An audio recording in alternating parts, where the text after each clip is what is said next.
What's God going to do through him? We're just going to have to find out.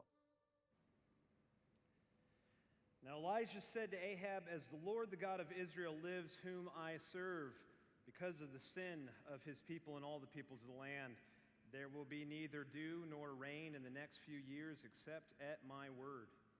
And then the word of the Lord came to Elijah and said, in essence, "I will provide for you. Don't worry, Elijah. You leave here, turn eastward, and hide in the Kerith ravine," that's just east of the Jordan, and you're going to be able to drink from the brook that's there despite the drought. And every day and every night, ravens will bring you bread and meat in the morning and in the evening. And Elijah, that's exactly what unfolded for him. He was fed by the ravens. He drank from the brook. But then, verse 7, this is 1 Kings 17, verse 7, it says, "But sometime later, that brook dried up because there'd been no rain in the land." These are the kinds of things that happen in droughts. "But the word of the Lord came to Elijah again and said, I'll provide. Go at once to Zarephath in the region of Sidon and stay there. For I have directed a widow there to supply you with food." So Elijah went to Zarephath, and when he came to the town gate, there was a widow there, and she was gathering sticks. He called her and he asked, "Would you bring me a little water in a jar so I may have a drink?" And as she was going to get it, he called out, "And bring me, please, a piece of bread." "Well, as surely as the Lord your God lives," she replied, "I don't have any bread. I only have a handful of flour in a jar and a little olive oil in a jug, and I'm gathering a few sticks here to take them home and make a meal for myself and my son, that we may eat it and die."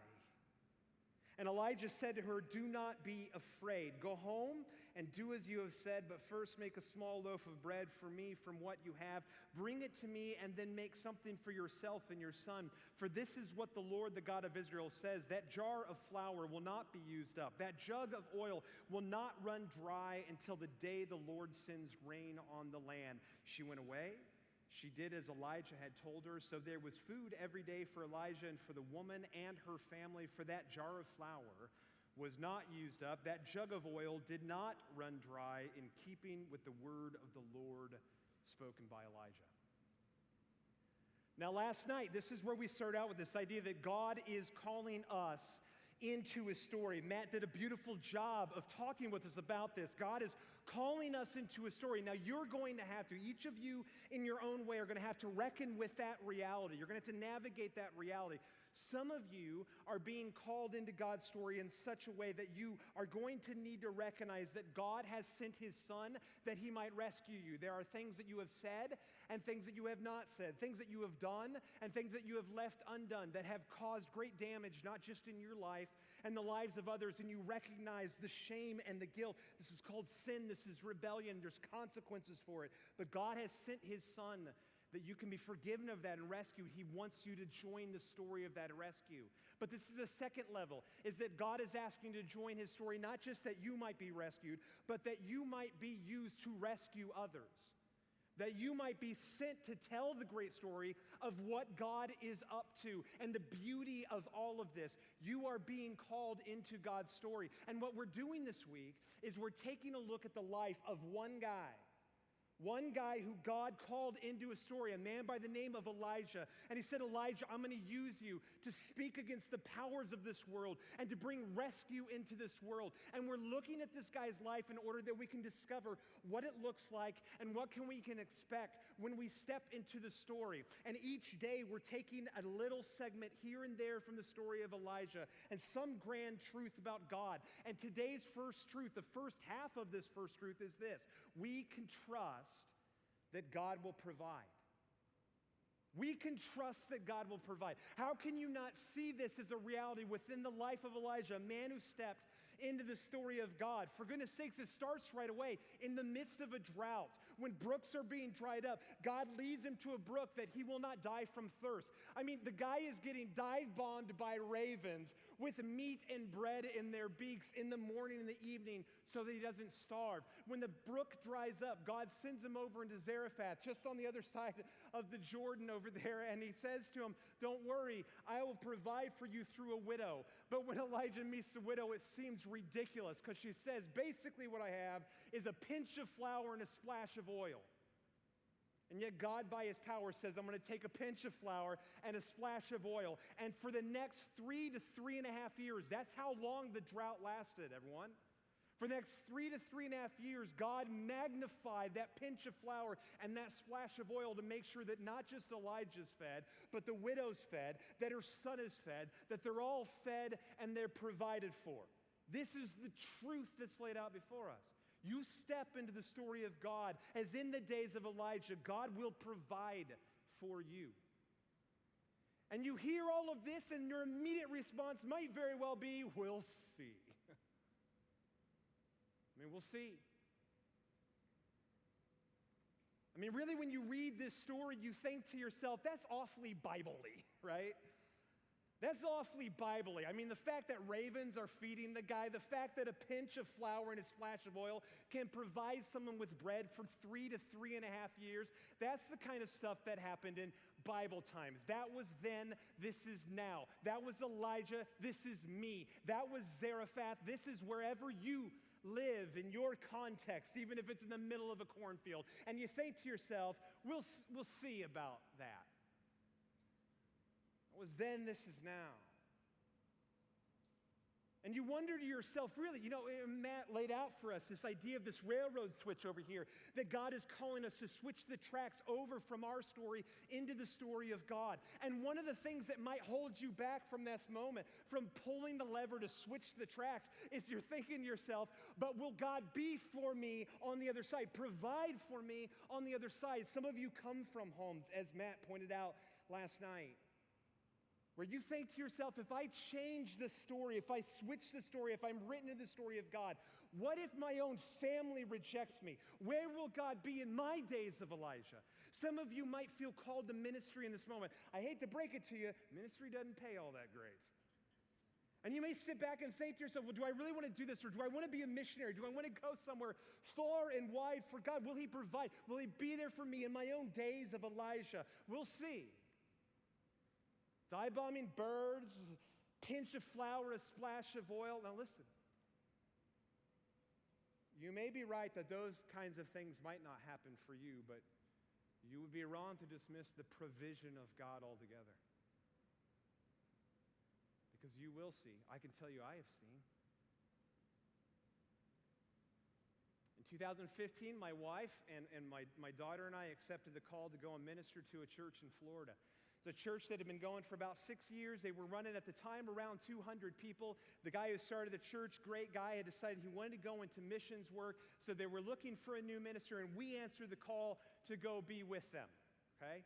So we're packing up everything that we own in Indianapolis. We've been on the west side of Indianapolis doing a church plant for about 6 years at that time ourselves, and we're packing everything up. I get a phone call 2 weeks before we leave. And it's from one of the elders of the church, and he tells me, hey, I just want to go ahead and be honest with you. We had been running around 200, now we're running a little under 100. Man, everyone loved the guy, and they kind of use us. This happens in churches. They use us as an opportunity to begin to leave. They didn't know if they wanted to keep going. And he went a little step further, which is wonderful. He said, I also want you to know that giving has gone in an absolute ditch. We're not really sure how we're going to be able to pay all the bills moving forward. Oh, and the movie theater where we meet for our Sunday worship services, there's rumors they're going to kick us out. And he said, now look, he said, if you feel like maybe this is not something you want to engage in, we absolutely understand. I said, we're off to a terrific start, right? But I said, Dan, everything that I own is in boxes. We've got it going, and who knows what might happen. And so me, my wife, and my daughter, we headed down to Florida. Now listen, most of you will probably be tempted to refer to Florida as paradise. My wife and my daughter and I refer to it as wilderness because that's what it was for us. And you want to talk about a brook drying up. You want to talk about a drought. We got down there, and guys, it was the most miserable experience of my life. We got there, and to say there was 90 people meeting there on a Sunday morning or engaged in the life of the church, that was generous. And after we got there and we began to realize there's a bunch of people that are still talking about leaving because they're just tired and they're sad and they're done. And then in the midst of that, I had 2 key leaders who had to move because of family crises and they headed back up north. We lost some people in the wake of that because they loved those folks dearly. Giving continued to go in a ditch, and we started to get to the point where we couldn't pay the bills and pay some people we wanted to have, do some different staff positions. And then the movie theater did kick us out. They kicked us out so they could show earlier showings of the last movie from the Hunger Games trilogy. So thank you, Katniss. That was great. So we get kicked out of there. Then we find another place to meet, but the rent is bad. We lose the people when you make a move. Then we get there. Giving's bad. We can't afford the rent. We have to switch over to school. There's a group of people in the church who decide, you know what? We never really want to do this anyway. We're going to go start our own church. And so we lost more people. And then finally we got to the point where I sat down with the elders and I said, that's it, man. This is unhealthy. This is toxic. We've got to close this down and send the people out to healthier communities. So we closed the church. Closed the church. It seems like a good point for me to stop and say, congratulations, I'm your encounter speaker, right? Closed the church. Man, I can remember the night. I can remember the night that all of that went down and we had our last gathering as a church.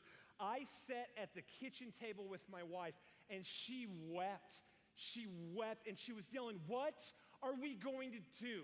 We felt the call of God to go down here, and all of this goes up in flames. How are we going to pay the bills, Brian? We've got a kid, for goodness sakes. How are we going to put food on the table? And my answer to her was, I don't know. And the answer of people around me in my life said, don't you worry, God will provide. And my response, because I was cynical and I was tired and I was angry, was, we'll see. We'll see. And there were moments where I'd go to the back lanai in our house. Back lanai, a lanai is like a fancy Floridian, you want to say, in a covered porch. Would go back to the porch and I would sit there and look out. I'm like, what are you going to do now, God? Like this in my own life, and I've answered your call. I step into the story, right? Well, these are the days of Elijah for me. What will you do? I don't see ravens flying around here in Florida, but we had sandhill cranes. Have you seen those things? These big gray birds. When they call out, they sound like pterodactyls. I don't know if they sound like pterodactyls. I've never heard one, but I think that's what they sound like. What am I going to have a moment where I'm able to turn to my wife and say, behold, Sarah, the sandhill cranes have brought us a biggie bag from Wendy's, like in the days of Elijah. We're going to be fine. Will be a moment where I'll meet my neighbor and she'll say, I have great news for you. I've heard about the rough times you're in. I have a magical cupboard that will continue to fill you for all of the years that are spent unemployed. No, that didn't happen.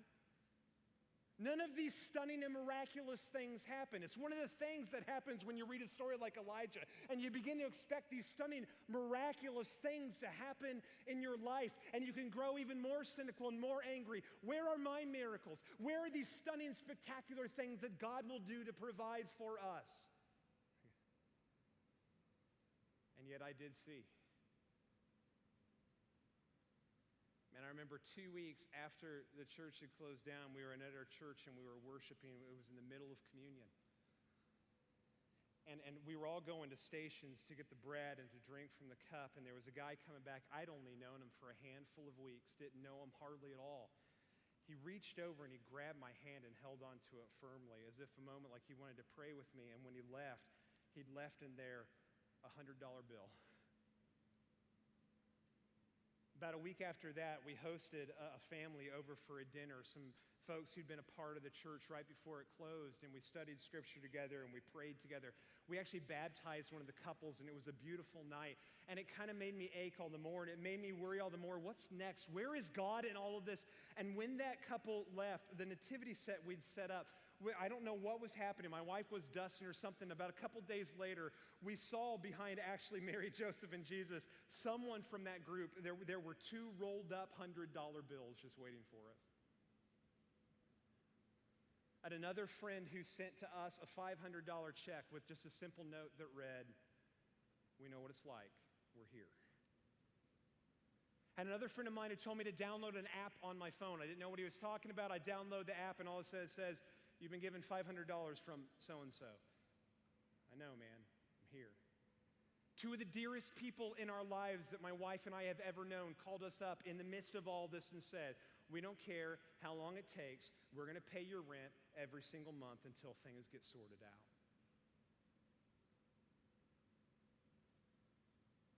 Man, there were no sandhill cranes with biggie bags. There's no magical cupboard. But there is still a God who's good. And not necessarily in the most stunning and spectacular and miraculous of ways. And yet at the same thing, I would say that these are stunning things. It's in a more subtle way. But see, that's the way that God works. This is one of the things that we do a disservice to you within the church, is that sometimes we talk as if there is a miracle, a miraculous, spectacular, stunning, out of the ordinary thing on every page of this Bible. That's just simply not true. In fact, most of the miracles of Scripture, like in Elijah, are clustered together around key folks like Moses or like the prophets or like Jesus or when they're first starting the church. There are sometimes years upon years that pass with no recorded miracles. And yet, even though the spectacular is not on every page of the Bible, the subtle movement of the goodness of God is. In fact, that's one of the things that I think moves me most about the passage that I've been assigned. Everyone loves to talk about Elijah and how God helped him. No one likes to talk about the other 100 prophets who are in 1 Kings chapter 17 and 18.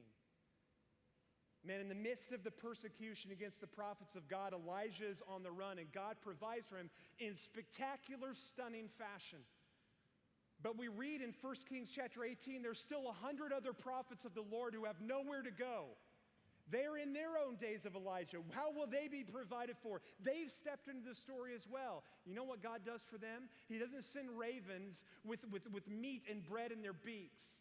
He doesn't send them off to Zarephath with a widow, with a pinch of flour and a splash of oil. It says there's this one little fellow by the name of Obadiah who says he's a devout man of God. And what he did for these prophets was he hid them by 50s, 150 here, 150 there in caves. And every single day, the Bible says, that prophet led by God, Obadiah, would go to the mouth of the cave and make sure that they had bread and meat and water that they might be provided for. No one talks about that. We talk about the spectacular, but the subtle nature of the people of God coming through for the people of God is how God most often works. And I'm telling you, you will see this in your life. I don't always like in the midst of sermons to make these broad sweeping promises, but I will promise you that in the waning days of your life, when you look back, you will pull together all of these threads of all of the goodness and the provision of God in your life. And you might not be absolutely stunned and blown away by it, but you will realize it has carried you along because God in his goodness is always subtly afoot, bringing all things together for the good of those who believe. I've seen. And I can make this promise to you without blushing or without any kind of hesitation for a number of reasons. But one of the reasons I promise you that you can trust that when you step into the story of God, that you can trust he will provide is because, first of all, God really wants to be glorified. He wants people to recognize who he is. It was brought out in the video. Brad, who put these videos together, did a great job of pointing out that Baal, you've got this other god who supposedly ancient in the world was the one who provided the food, who provided the water, who provided the sustenance that people needed. Baal was the god of provision, the god who would provide. And God sucks dry all of the land so that Baal is exposed for the false god he is. And God says, if you take a peek in on those 100 prophets and Elijah and even this widow, you will see there is only one true God who provides. It's for his glory. You can trust he will provide because he wants to be lifted high. You can trust he will provide for you because he doesn't just want others to lift him high. He wants you to lift everyone to lift him high. People you would unexpect ever to lift him high. I mean, this widow who lives over there in Sidon is someone who lives well outside of the people of God. And I love the fact that what God does in this moment is he doesn't just provide for a prophet like Elijah, a godly man. He provides for this widow and her child over here who are not supposedly a part of the people of God. God will provide for you and provide for them through you so that he gets the glory among them. There's a missional reason, a mission-oriented reason for him to provide for you. So that the people looking in on your life will see him and turn and praise the Father, the one true God. But you know he'll provide for you simply because of this. It's not just he wants to bring his own glory. It's not just because he wants to be glorified among those who have yet to glorify him. It's because he loves you. Man, there's such tenderness in this part of the story of Elijah, but tenderness all throughout his story. Constantly, Elijah is being really just touched by the hand of God. It's a very father and child image that's being used here, in which God is saying, don't worry, I'll provide. You're my child. I love you. Listen, there are so many different reasons why you will not want to pull that switch to change the tracks of your story over. Your doubting the provision of God should not be one of those reasons. Because he's good. He's good. You'll see. You'll see that you can trust that God will provide. Let's stand and worship.